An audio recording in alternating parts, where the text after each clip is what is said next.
जय जगन्नाथ भाई माने सकाल सकाल बिलक आसती तड़ी पोड़ा चलता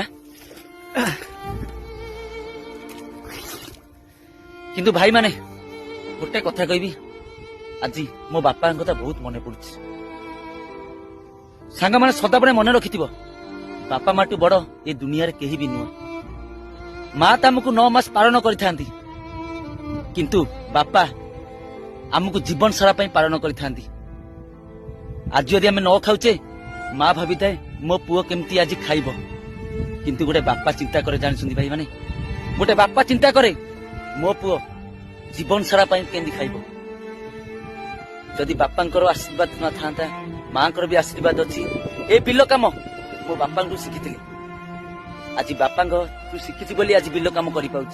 जीवन सारा के हार मानबिनी कहीं मो बापा तू बिल काम ही शिखी